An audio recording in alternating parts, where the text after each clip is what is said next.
semuanya, aku Berli Panyalayan dengan BP 19 1086 1027 dari jurusan Ilmu Komunikasi Universitas Andalas. So, sesuai dengan judul video kali ini, kita bakal bahas tentang pelayanan prima.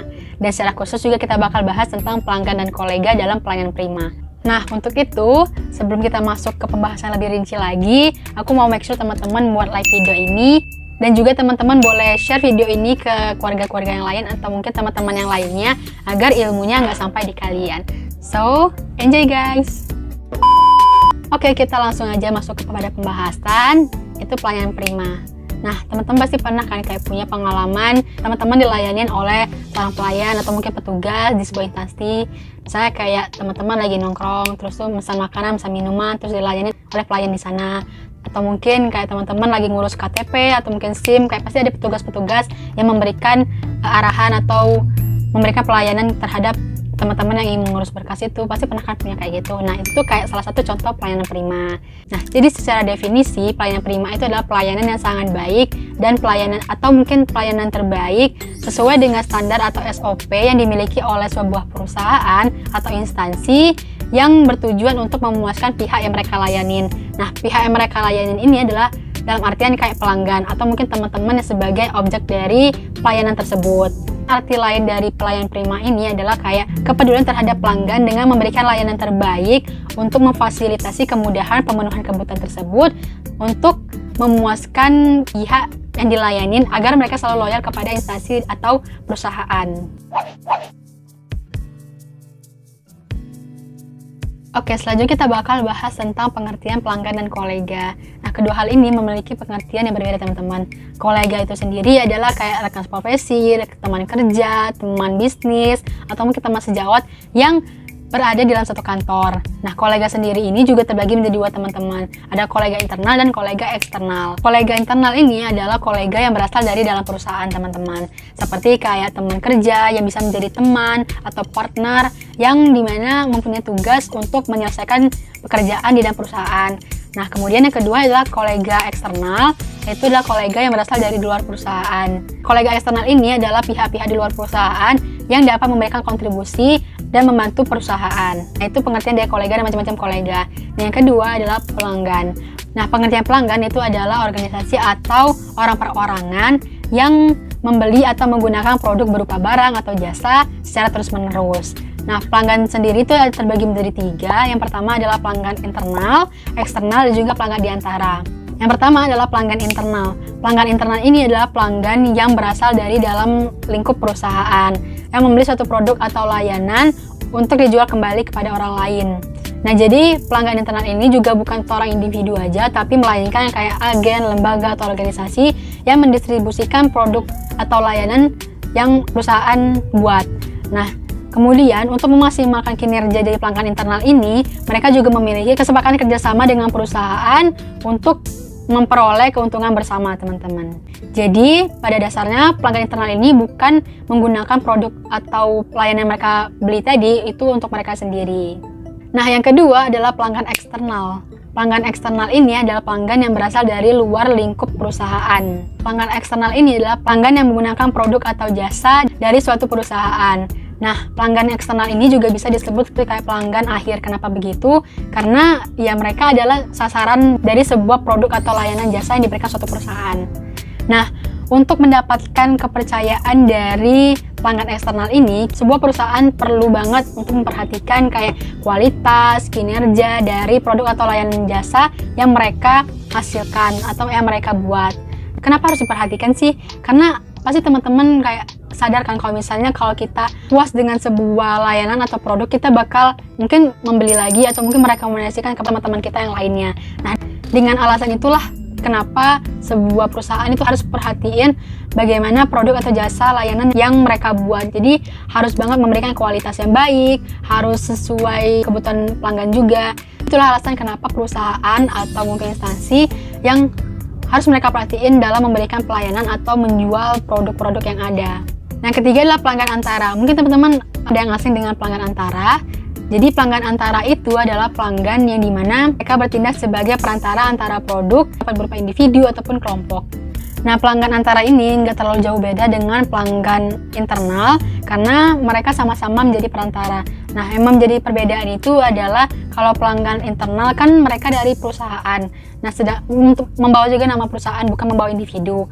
Nah, kalau misalnya pelanggan antara ini adalah mereka membawa individu mereka sendiri. Misalnya kayak teman-teman lihat reseller, nah itu kan mereka dari individu mereka sendiri ya. Jadi itulah yang membedakan antara pelanggan internal sama pelanggan antara tadi.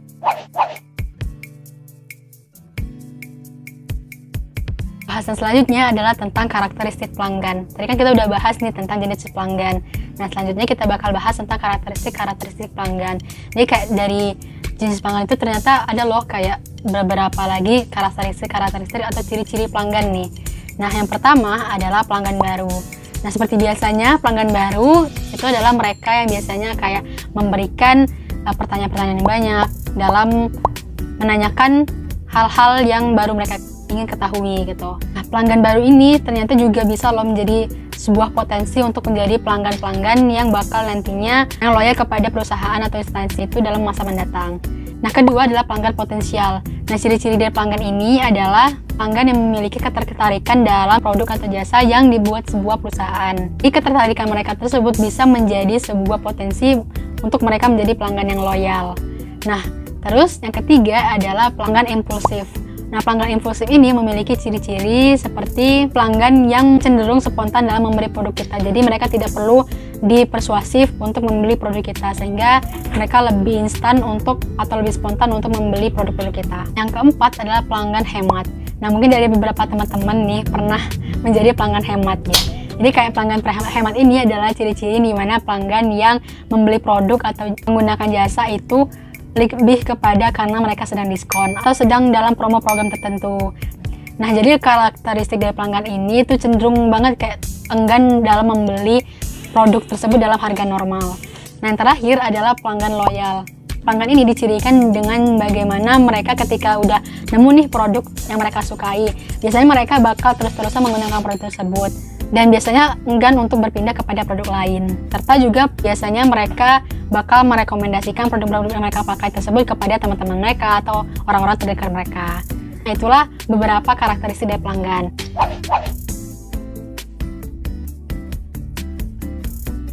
Pembahasan selanjutnya adalah tentang cara pandang atau paradigma dalam pelayanan sepenuh hati atau pelayanan prima. Jadi dari buku Dr. Patricia Patton, itu ada 3 cara pandang dalam pelayanan prima yang akan membedakan kualitas dari pelayanan perusahaan kita atau mungkin perusahaan satu dengan perusahaan lainnya. Nah, 3 cara pandang itu, yang pertama adalah bagaimana kita memandang diri sendiri. Maksudnya di sini adalah sebelum kita menghargai orang lain, kita tuh perlu loh untuk menghargai diri kita sendiri. Kenapa begitu? Karena dengan cara kita menghargai diri kita sendiri, kita bakal punya nih motivasi, kita bisa bangun lagi motivasi kita lebih tinggi lagi, kita bisa bangun kepercayaan diri kita lebih kuat lagi. Karena dengan hal itu kita bisa nih kayak melihat diri kita sebagai pribadi istimewa. Kita juga bisa melihat bahwa diri kita ini penting loh bagi perusahaan yang sedang kita jalanin ini. Sehingga kita nantinya itu bakal punya kepribadian positif. Kemudian kita juga bakal selalu untuk tampil dalam kondisi prima, sehingga nantinya bakal berdampak dengan bagaimana cara kita memberikan pelayanan kepada pelanggan kita. Nah, yang kedua itu adalah bagaimana cara kita memandang orang lain. Cara pandang ini adalah cara pandang di mana kita melihat bahwa kita perlu melakukan hubungan emosional secara positif kepada sasaran kita atau kepada pelanggan. Nah, maksudnya di sini adalah kita tidak boleh meremehkan atau kita tidak boleh menganggap rendah pelanggan-pelanggan kita, misal karena mereka tidak tahu tentang atau mungkin mereka awam terhadap produk atau layanan yang kita berikan. Nah, jadi ketika misalnya mereka dianggap rendah atau mereka tidak dihargai, mereka bakal kecewa terhadap perusahaan tersebut. Sehingga perlu banget diperhatikan hal-hal tersebut. Karena ketika mereka mendapatkan pelayanan baik, itu bakal berdampak juga kepada perusahaan dan juga kepada mereka sendiri. Ketika mungkin mereka puas dengan pelayanan kita, atau mungkin nanti mereka juga menganggap diri mereka istimewa karena kehadiran mereka dihargain. Terus nantinya juga ini bakal berdampak ketika misalnya karena mereka suka dengan pelayanan kita, mereka bakal secara terus-menerus menggunakan jasa atau produk yang kita buat. Nah, yang ketiga adalah bagaimana cara kita memandang pekerjaan. Dari paradigma ini atau cara pandang ini, selain kita bisa menghargai orang lain, kita menghargai diri sendiri, kita juga perlu menghargai pekerjaan atau bisnis yang kita lakukan. Kenapa begitu? Karena ketika misalnya kita enjoy atau mungkin kita menganggap pekerjaan kita penting nih, maka kita bakal lebih mengeluarkan effort atau mengeluarkan usaha yang lebih lagi untuk memberikan pelayanan-pelayanan terbaik, sehingga nantinya ya itu bakal berdampak dengan perusahaan kita bakal berdampak pada diri kita sendiri ataupun orang lain. Jadi dari ketiga cara pandang yang tadi itu semuanya perlu diperhatikan agar nantinya memberikan feedback satu sama lain gitu teman-teman.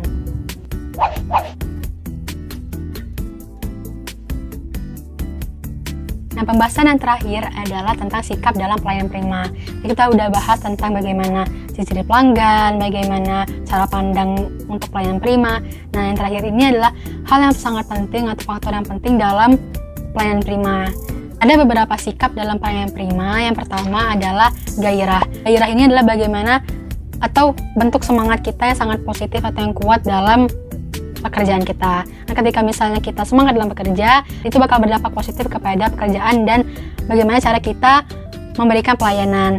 Nah, yang kedua adalah progresif. Progresif ini adalah bagaimana cara kita menemukan cara-cara baru yang efektif dan efisien dalam memberikan pelayanan.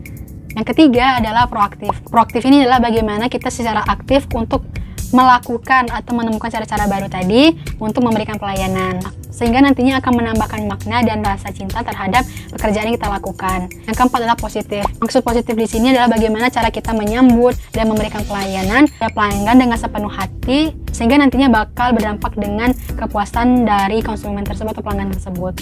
Nah, yang kelima adalah penampilan serasi. Di sini adalah bagaimana cara kita berpenampilan sesuai dengan standar atau SOP yang telah ditentukan.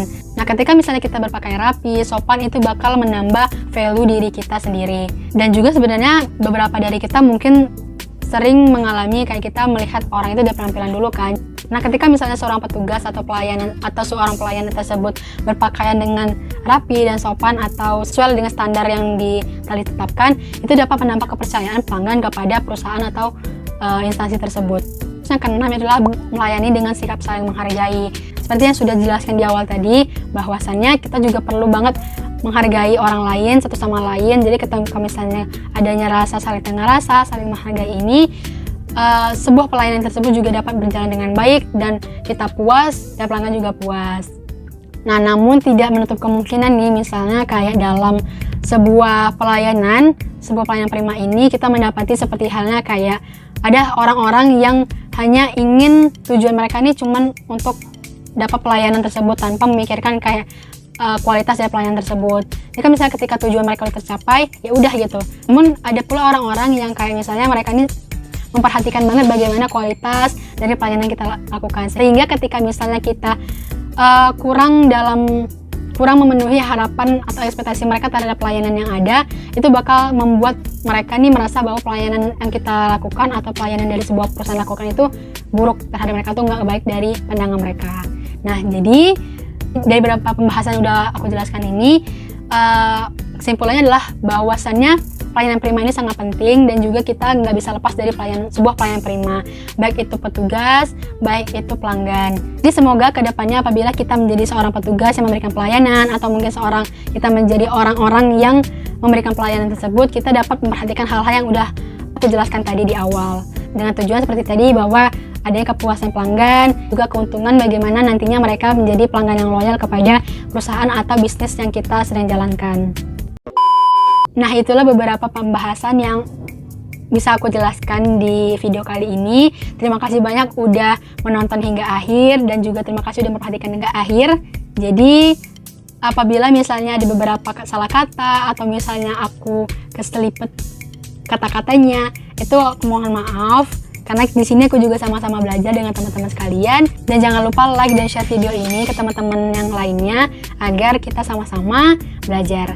So, aku akhiri sampai di sini. Tetap jaga kesehatan, tetap jaga protokol kesehatan. Kalau misalnya mau keluar-keluar, dan ya, bye-bye guys.